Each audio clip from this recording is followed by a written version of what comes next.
Assalamu alaikum everyone, this is Ayman Nazir and welcome back to Knowledge Realm. Today we are going to study Lecture 2 of Pakistan Affairs course for CSS examination. This is Advent of Islam in Subcontinent. This is a very interesting topic and I want all my listeners, all the students, especially CSS aspirants to pay attention today because not only this topic is interesting but very important also. So pay attention and let's get started. I would start the lecture by refuting a general misconception. Pakistani students believe that Muhammad bin Qassim was the one who introduced Islam to subcontinent. He was the one who brought Islam to subcontinent. But this is not the truth. This is incorrect. This is correct that he was the one who conquered Sindh, he was the one who set an Islamic society in subcontinent, but he was not the one who introduced subcontinent to Islam. In fact, Islam had already been introduced to subcontinent many years before the arrival of Muhammad bin Qasim in subcontinent. People of subcontinent knew that there's a religion named Islam, but how it happened, there's a very interesting story behind it. We all know that Islam came in Saudi Arabia in 610 AD. Prophet Muhammad ﷺ was blessed with prophethood in 610 AD when he was 40 years of age. So he started preaching Islam in Saudi Arabia. He started preaching it there and the people started embracing Islam. Among many peoples, there were Arab merchants. Arab merchants also started embracing Islam, and we know that Saudi and subcontinent had trade relations since then. So Arab merchants used to visit southern coast of India, and when they embraced Islam, they brought Islam with them to subcontinent. So it is clear now that it was not Muhammad bin Qasim who introduced subcontinent to Islam. In fact, it were the Arab merchants who introduced subcontinent to Islam, who brought Islam to subcontinent. A very interesting quote I have mentioned here. Henry Eliot, a historian, said in his book, The History of India as Told by Its Own Historians, that the first ships bearing Muslim travelers were seen on the Indian coast as early as 630 AD. So today, this misconception is clear now that Islam was brought to subcontinent by Arab merchants in 630 AD. Now that we know that Islam was introduced by Muslim merchants in subcontinent and not by Muhammad bin Qasim, we would study the entire story of the arrival of Islam in subcontinent and the conquest by pious caliphate.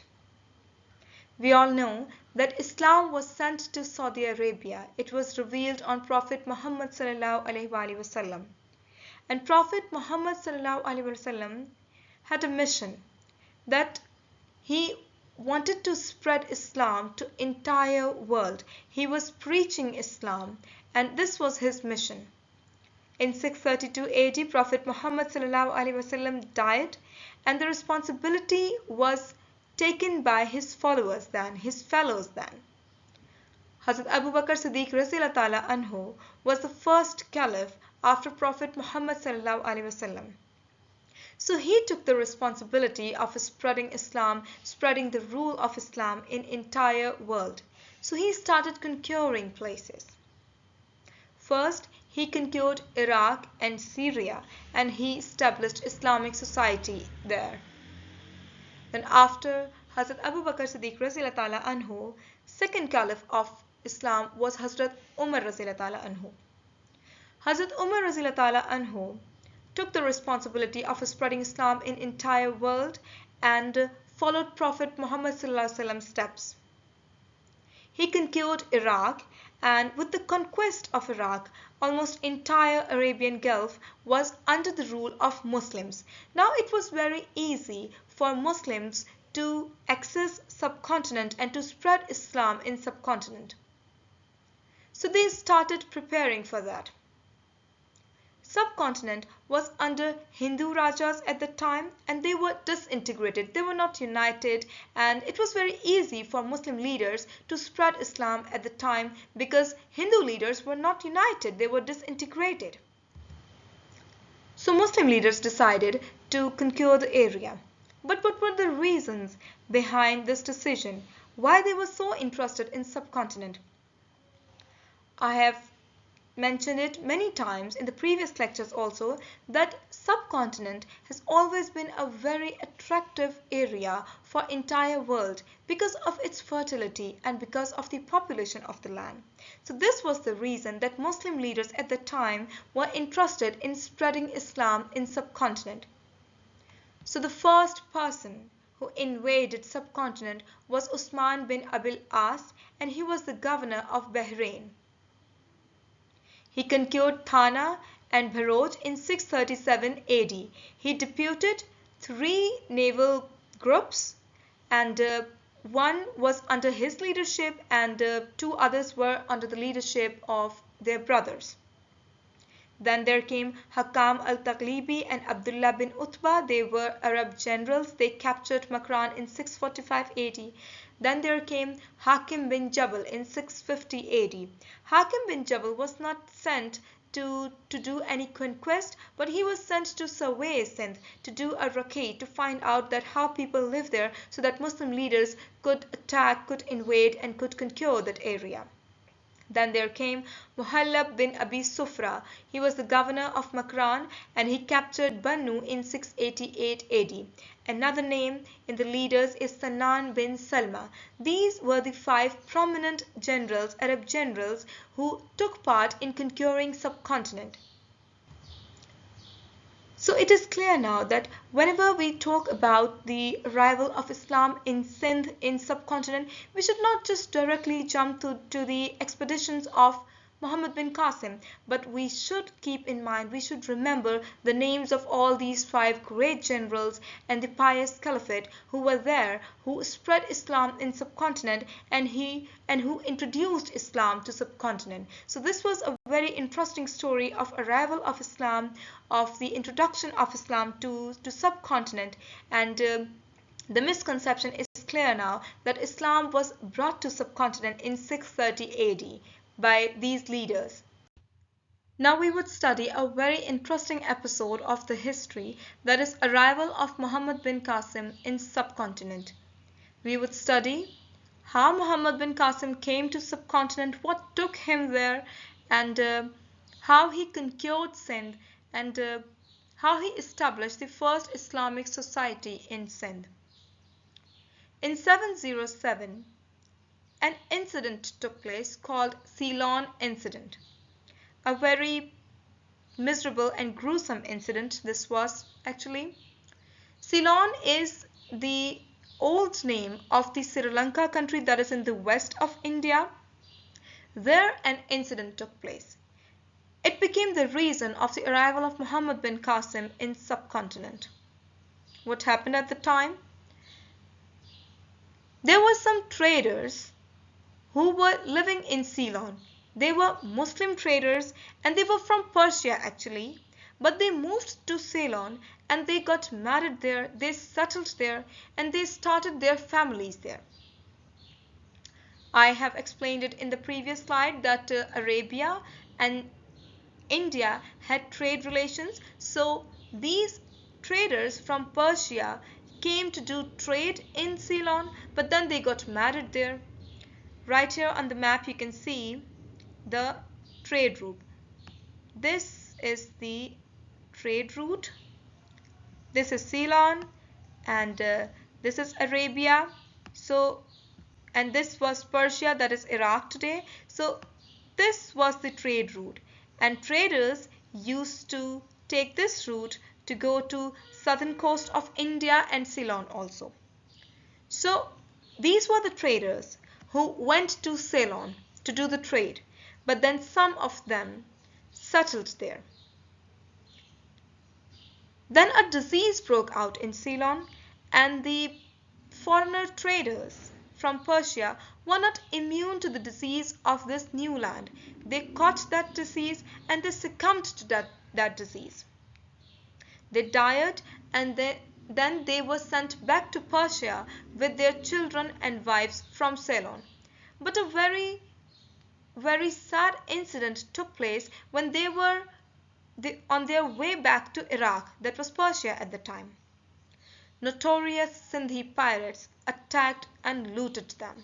They attacked them, looted them, and they imprisoned the children and wives of the dead traders.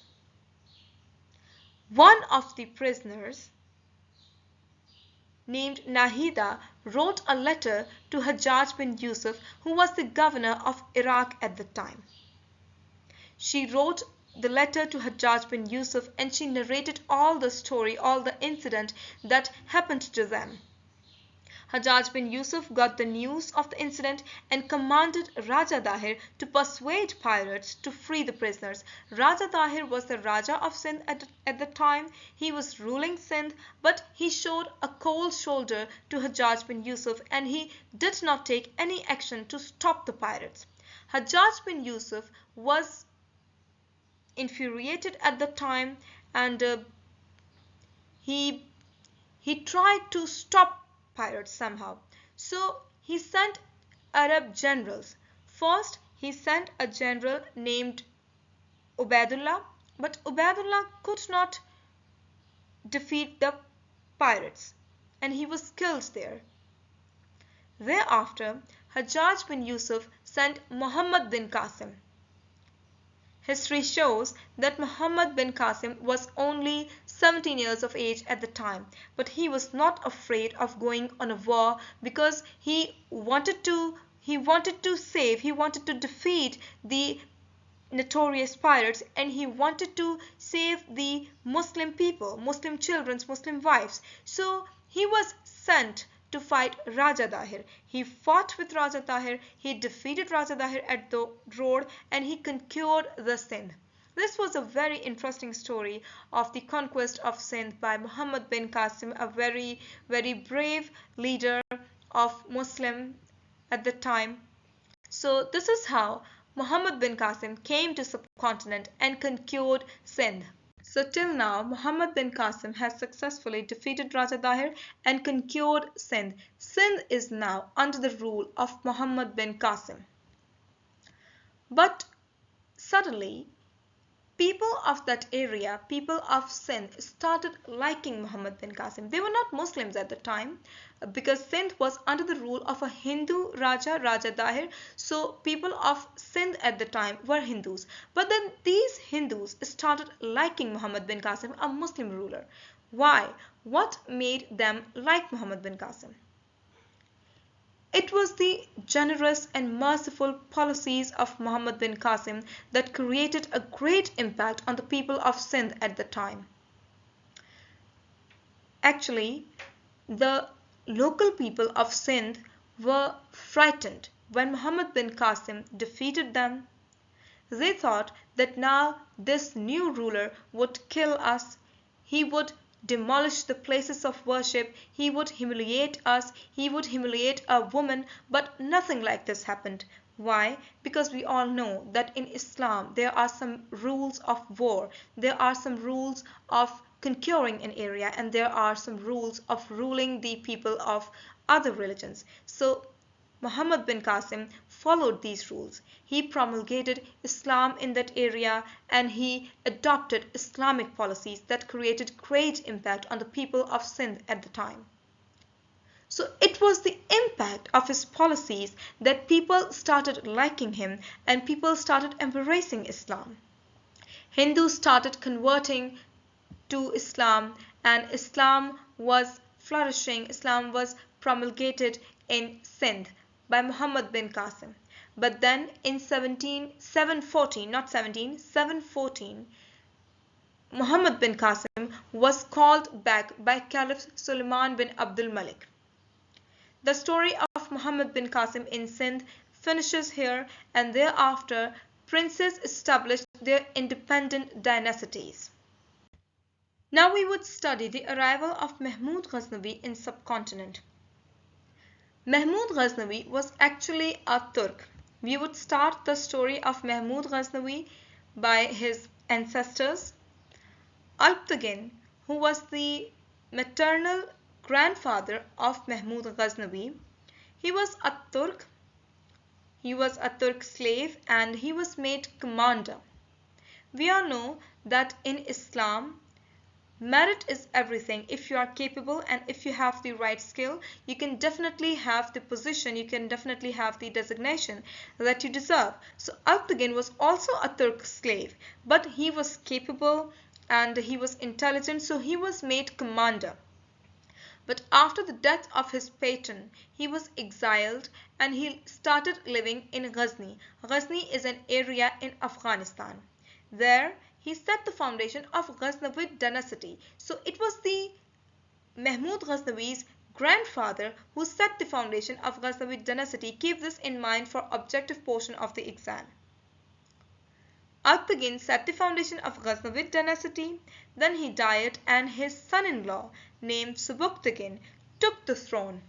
Mahmud Ghaznavi was the son of Subuktigin. Subuktigin was actually a rival of a Raja of Lahore named Raja Jaipal. Raja Jaipal attacked Subuktigin many times, but he was defeated by Subuktigin, and that's what agitated Raja Jaipal. After the death of Subuktigin, Raja Jaipal kept on attacking Ghazni, and he attacked Ghazni during the rule of Mahmud Ghaznavi also. But then Ghaznavi was fed up with Raja Jaipal and he vowed to defeat Raja Jaipal and conquer subcontinent. He vowed to end this rivalry for good, and he did so. He attacked India 17 times.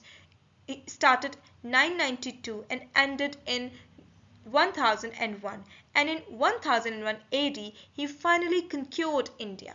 So that's how Mahmud Ghaznavi came to India and he conquered subcontinent.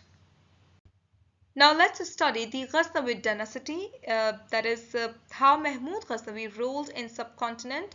His rule started in 1001 AD and the dynasty of Ghaznavid ended in 1202 AD, which means that the dynasty lived for more than 200 years in subcontinent. Mahmud Ghaznavi invaded from Khyber Pass and started spreading Islam in the northwestern part of the current-day Pakistan. And in the previous slides, we studied that Muhammad bin Qassim came from the southern part of the subcontinent, that is, he came from Sindh, and Mahmud Ghaznavi came from the northwestern part of the current-day Pakistan.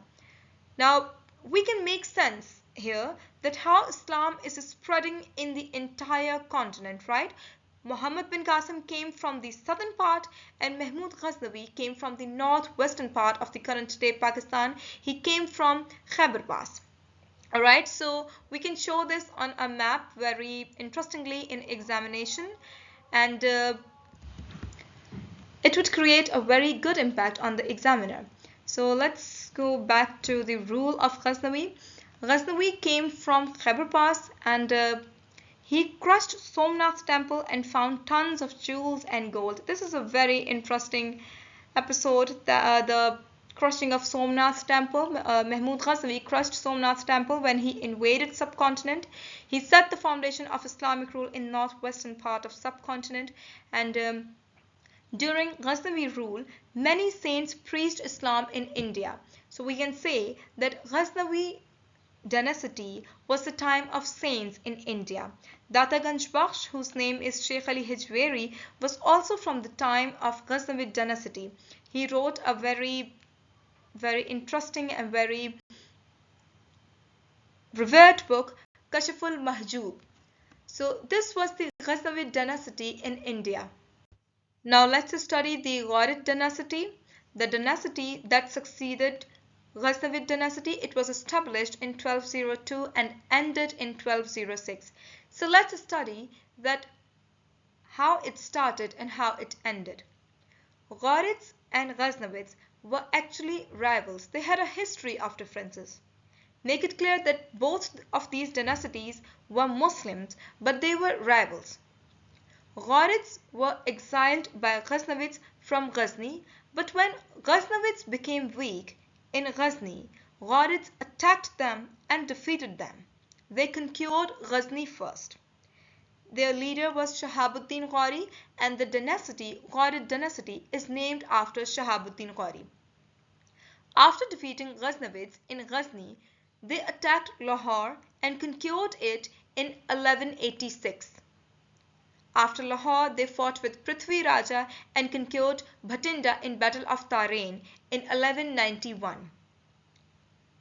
Qutbuddin Aibak, who was the slave of Shahabuddin Ghori, attacked Delhi and conquered it in 1196. So finally, in 1206, the Ghaznavid dynasty perished completely and the subcontinent was under the rule of Ghurids. So it was the establishment, it was the start of Ghorid dynasty. But then in 1206, Shahabuddin Ghori died, and with his death, the Ghorid dynasty ended.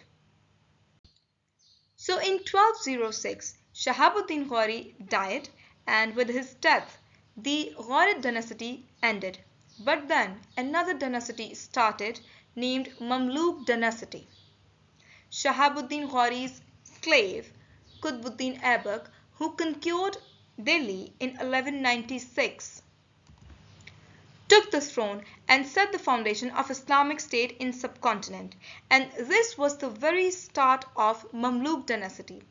Mamluk is a word which means slave, and the name of this dynasty gives a very clear idea that most of the rulers of this dynasty were slaves. Qutbuddin Aibak was the first person who took the throne, who started this dynasty, who set the foundation of Islamic society in subcontinent, and he was the slave of Shahabuddin Ghori. And we would see in future that almost most of the rulers of this dynasty were slaves. Shamsuddin Iltutmish was also a slave. Ghiyasuddin Balban was a slave. Qutbuddin Aibak, the founder of this dynasty, was also a slave. So this is the reason that this dynasty was called slave means Mamluk dynasty. Then in 1210, Qutbuddin Aibak also died, and we will see in future who took the throne after Qutbuddin Aibak. Here is a very interesting image of slave dynasty that I found on Google, and this image shows that why this dynasty was named slave dynasty.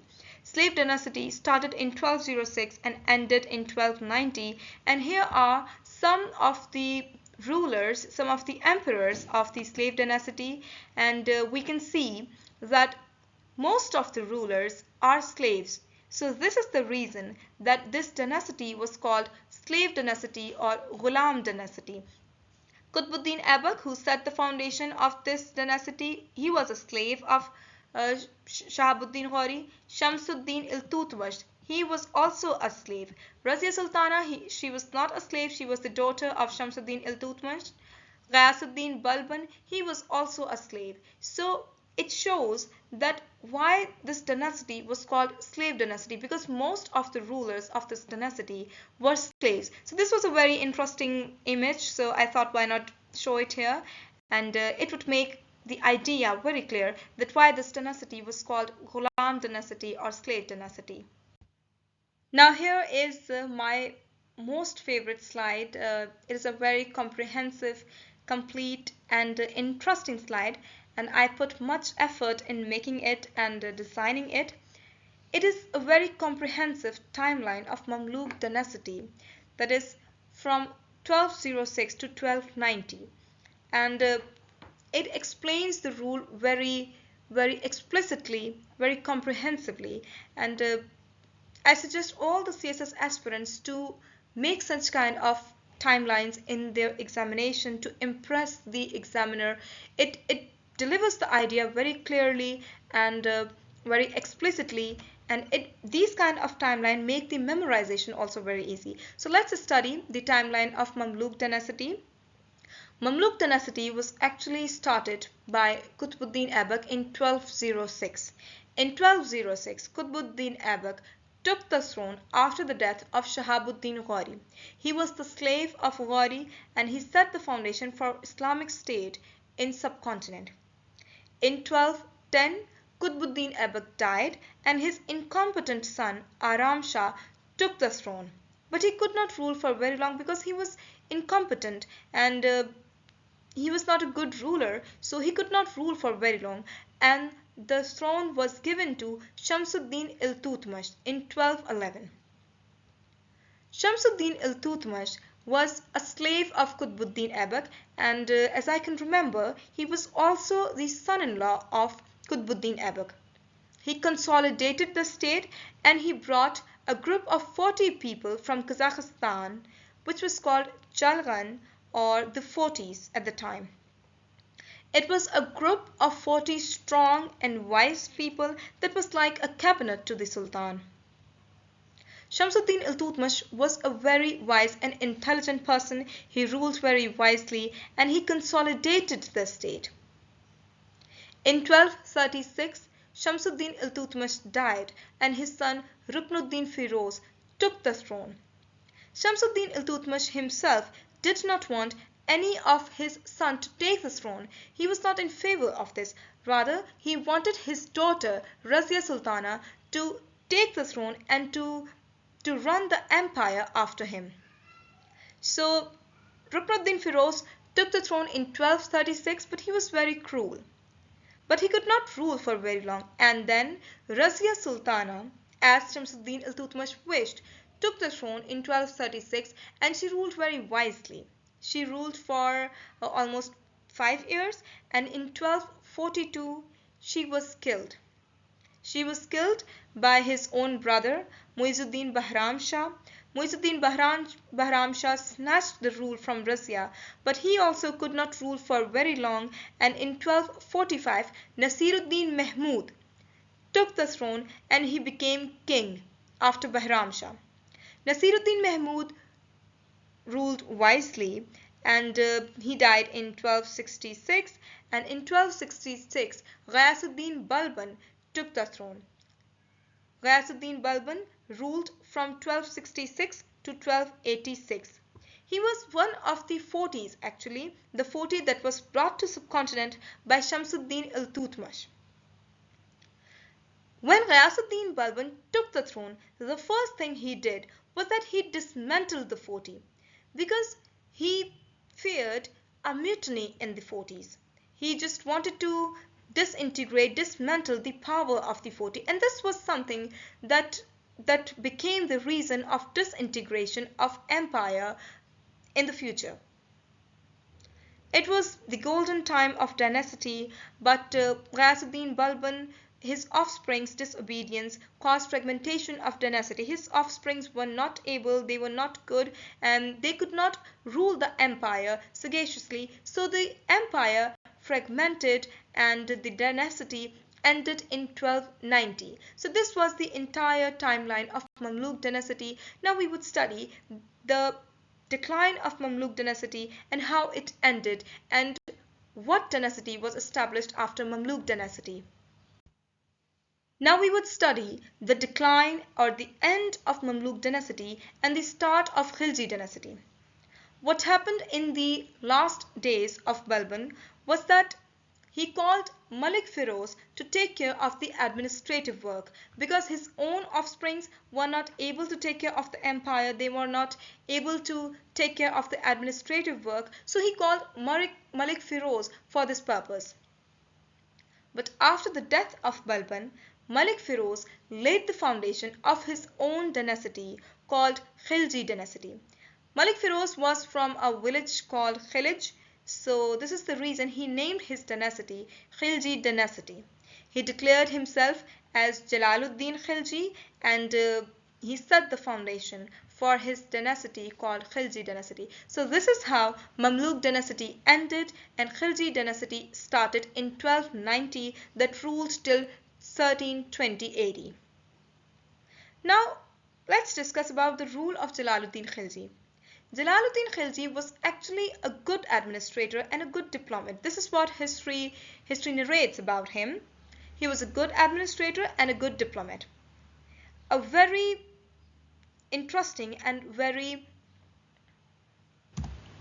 appreciable step of Khilji was that he kept Mongol out of subcontinent. We all know that 1290 to 1320, it was the time when Mongols were in the entire world. They set the entire world on fire. They were invading everywhere, but Khilji was the one who kept Mongols out of subcontinent. He was such a good diplomat that he did not let Mongol invade subcontinent. So Mongols never invaded subcontinent. It was owing to the great diplomacy of Jalaluddin Khilji. Jalaluddin Khilji was not cruel. He ruled with mercy. He took some steps that strengthened his rule, and he took some steps that created great impact on his people, and he was successful in winning the hearts of people. After ruling for some time, Jalaluddin Khilji grew old and he fell ill. So he called his nephew and slave named Ali Gurshasp to take care of the administrative work and to take care of the empire. Ali Gurshasp came and he took care of the work as asked by Jalaluddin Khilji, but then he, with his brother, killed Jalaluddin Khilji in 1296. Now here we should stop for a moment and think that how cruel these people were, how cruel the history is, and how cruel the people of royal families were. They used to kill each other. They used to kill blood relatives. Why? Just for the sake of throne, owing to the lust of power, owing to the lust of the land. They used to kill each other. Brother would kill brother, and brother would kill sister. Razia Sultana was killed by his own brother. Now here Jalaluddin Khilji is killed by his own nephew. So we should think, I mean, this is what history reveals, that it has been very cruel. Blood relations are killing each other, and just for the sake of land, for the sake of throne. This is what war of succession is, and this was miserable. This was not something that one wants, and this was cruel. So this is another revelation of history, and we all should study history to reveal these kind of facts. Anyways, we should move on. So Ali Gurshasp has taken the throne, and Jalaluddin Khilji is dead now. Ali Gurshasp called himself Alauddin Khilji. So the one that we were talking about who killed Jalaluddin Khilji was actually Alauddin Khilji, a very powerful and famous ruler of Delhi Sultanate. He was a good administrator and a warlord, neglecting the fact that he killed his uncle. He expanded the borders of his empire. He successfully encountered the invasions of Mongols, but he did not leave any good heir to the throne. This is what he did very, very miserable. This was his fault. He did not leave any good heir to the throne who could take care of the empire, who could take care of the throne after him. He died in 1316, and after his death, Ghayasuddin Tughlaq took the throne by defeating Khusro Shah, and he ended the Khilji Dynasty. This is how Khilji Dynasty ended in 1320, and another dynasty started. So let's see what started after this.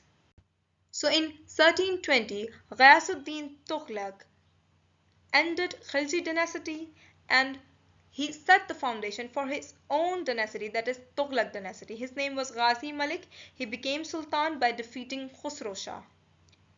His policy was harsh against Mongols, and we all know that it was the time of Mongols invasions. Mongols were invading in entire world, and leaders of subcontinent, rulers of subcontinent were trying to keep them out of subcontinent. Ghazi Malik was a good administrator. He gave importance to irrigation, agriculture, police, judicial, and all the public services. He did some good work for the locals of subcontinent. After Ghazi Malik, Muhammad bin Tughlaq came.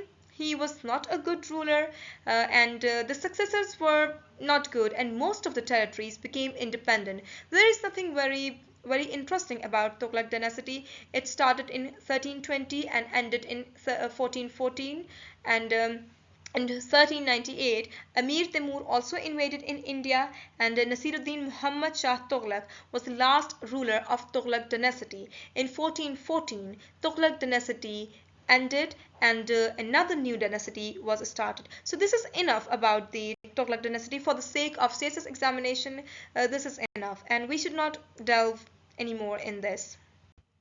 After Tughlaq dynasty, there came Sayyid dynasty that ruled from 1414 to 1451. Khizr Khan was the founder of this dynasty. He helped Amir Tamur in invasion of India against Tughlaq dynasty. He was first appointed as the deputy of Multan, but then he gathered his forces and conquered Delhi. This dynasty could not live for very long. It ruled for a very short time and had only 4 rulers. The last ruler of the Sayyid dynasty was Alauddin Alam Shah, who was defeated by Behlul Lodhi, who started the Lodhi dynasty that succeeded the Sayyid dynasty. We would study this. Now here is the Lodhi dynasty that started in 1451 and ended in 1526. Lodhi dynasty was founded by Behlul Lodhi. These people were Afghans and there are only 3 rulers in this dynasty. This dynasty also could not live for very long. Behlul was a vigorous leader and he desired to expand his empire.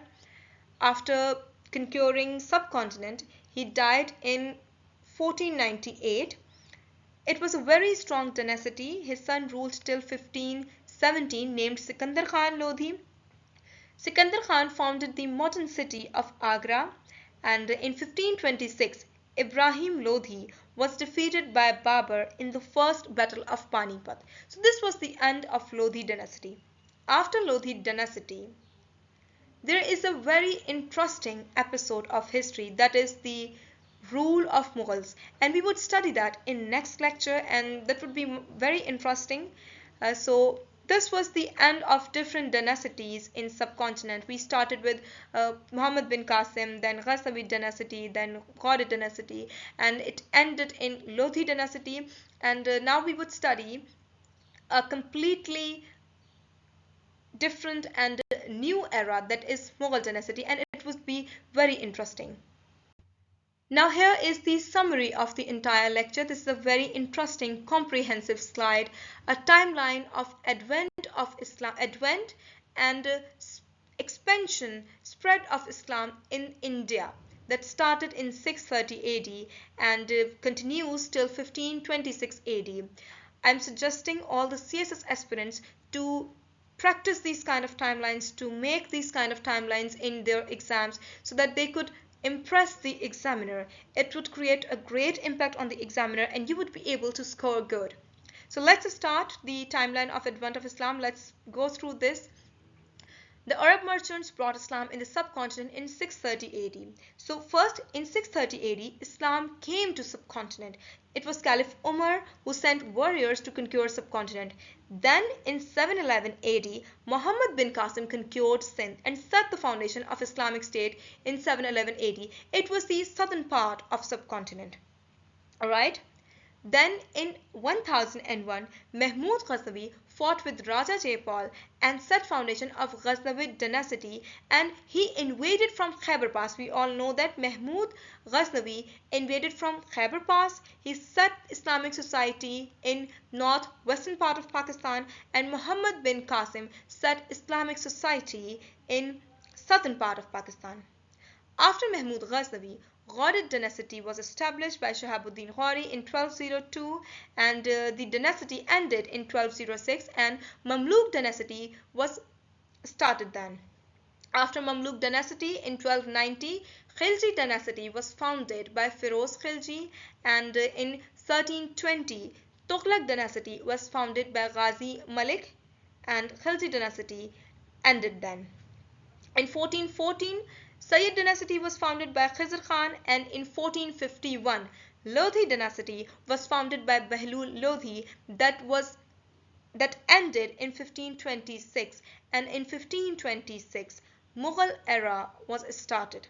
We would study Mughal era in the next lecture and I'm telling you that would be very interesting and when I studied Mughal era I enjoyed a lot and I assure all the listeners that you all would also enjoy it a lot. Till then, Allah Hafiz, best of luck for your exams and keep practicing and keep studying.